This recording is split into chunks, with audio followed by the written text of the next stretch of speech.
In early 2023, a man named David Meredith was taking his usual evening walk in Red Deer, Canada, when he spotted a large bull moose grazing near a tree. Curious and wanting a closer look, David quietly hid behind a nearby tree. But within moments, the moose turned and charged directly at him, forcing him to make a split-second decision. Knowing how dangerous moose can be capable of running over 35 miles per hour and killing with their antlers, David quickly climbed up the nearest tree to avoid getting trampled. From there, he began recording the encounter. In the footage, the moose can be seen staring directly at him as his nervous breathing is heard in the background. The animal didn't leave right away. Instead, it started pacing and charging back and forth beneath the tree, clearly agitated. David remained frozen in place, clinging to the branches, unsure if he'd make it out unharmed if the moose decided to wait him out or knock the tree. He later told a local news station that he stayed up in the tree for over 10 minutes before the moose finally lost interest and ran off. David had only managed to climb up using a weak-looking branch. Had it snapped, the outcome could have been fatal. Thankfully, he waited an additional half-hour before climbing down and walking away with nothing more than a frightening memory. In the summer of 2014, a man named Chris was biking through the mountains near Fernie, British Columbia, when he noticed something moving in the tall grass nearby. Upon closer inspection, he realized it was a mountain lion silently stalking him. That's when he quickly pulled out his phone and began recording the encounter. At first, the animal was difficult to spot, but soon it emerged from the grass, slowly approaching. Mountain lions are rarely seen, but when they do appear, they can be highly dangerous, especially if they feel cornered or hungry. Despite the growing tension, Chris tried to remain calm, even talking to the mountain lion to assert dominance. As the animal circled closer, Chris briefly made the mistake of turning his back, something experts advise never to do in such a situation. He kept his voice firm, telling the mountain lion to stay back, but it continued to watch him and pace slowly in the grass. Eventually, after several tense minutes, the mountain lion lost interest and vanished into the trees. Chris was lucky. If the animal had felt more threatened or had been more aggressive, the situation could have ended far worse. Instead, he walked away unharmed but deeply shaken by the dangerously close call. In January 2015, a group of New Zealand film students were recording outside their school at Auckland's Parnell railway station. The footage, being captured by a student named Chris Meir, started off playfully, with the group messing around in front of the camera. But the mood shifted when they suddenly noticed a man and a woman in creepy white masks silently watching them from the tall grass nearby. At first, the students assumed it was just a prank by classmates, which is why you can hear them laughing in the video. But later, they admitted that it was nervous laughter. They were actually terrified. When reviewing the footage, they noticed something even more disturbing. It looked like one of the masked figures was holding a pistol. As the masked individuals got closer, the group ran off toward the main road. A police helicopter was reportedly seen arriving soon after. Though it's unclear who called the authorities, this wasn't the first time the masked couple had caused panic. Earlier that week, they had reportedly frightened a woman at Auckland's Domain Park. When the police arrived, Chris and his friends gave their statement. Later, Auckland police made a public post urging the suspects to come forward and warning citizens to stay away.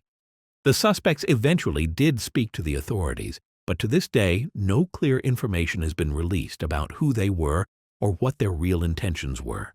In March 2019, a 5-year-old girl from Fair Lawn, New Jersey, was playing near a creek in the wooded area behind her home when she made a disturbing discovery. While exploring the forest, she stumbled upon a pile of clothing lying in the dirt. Alarmed by what she saw, she ran back to her father, Dave Kuroda, to tell him what she had found. When Dave checked the area, he confirmed that the clothing appeared to have been forcibly cut from someone's body. The garments were shredded and stained with suspicious dark red marks that looked like dried blood. Even more unsettling was the fact that the clothes appeared to belong to a woman and had likely been there for several months. Not knowing what to make of it, Dave immediately contacted the Bergen County Sheriff's Office to report the find. Police began asking the public if they could identify the clothing, hoping it was simply a discarded prank item. But no one came forward. and nothing about the clothing could be linked to any known crime or missing person. To this day, the Fair Lawn Police Department hasn't been able to solve the mystery. The unsettling possibility remains that these clothes were evidence of something far more sinister, and whoever they belonged to may have never been found. Near the base of Mount Fuji in Japan lies a dense, eerie forest known to locals as the Sea of Trees. This forest, which grew from hardened lava after Mount Fuji's last major eruption, has a chilling reputation. Over the years, it has become infamous as a place where many people go to take their own lives. Near the entrance, a sign written in Japanese pleads with visitors to think of their families and not to suffer alone.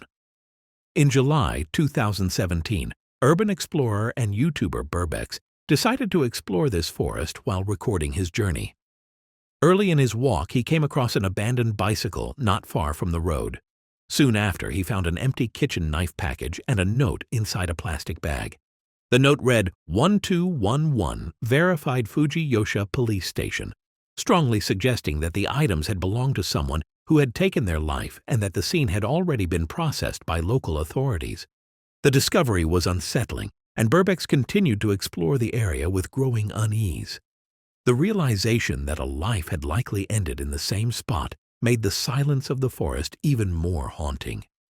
Despite the Japanese government placing cameras at the forest entrance and deploying trained volunteers to help those in distress, people still continue to walk into the Sea of Trees with no intention of returning.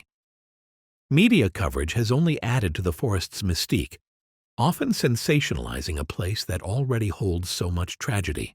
In February 2018, a man named Greg Harris uploaded GoPro footage of himself riding his ATV through an unnamed forest trail. For the first few seconds, the video seemed like a typical ride, peaceful and uneventful, but in an instant, the scene took a terrifying turn that could have ended in tragedy. Out of nowhere, a thin metal wire stretched between two trees caught on Greg's helmet, snapping his head back and forcing him to an abrupt stop. Someone had deliberately set up a nearly invisible trap across the trail.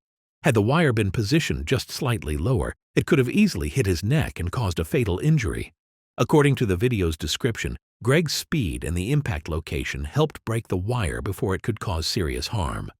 While the moment was horrifying, what's even more disturbing is how common this kind of trap has become in ATV and dirt bike communities. Sometimes these wires are set by landowners trying to keep riders off their property. Other times, they're the work of disturbed individuals who hate the noise and take matters into their own hands. Whatever the motive, these traps are deadly, and Greg's close call served as a critical warning for others to stay alert when riding through forest trails.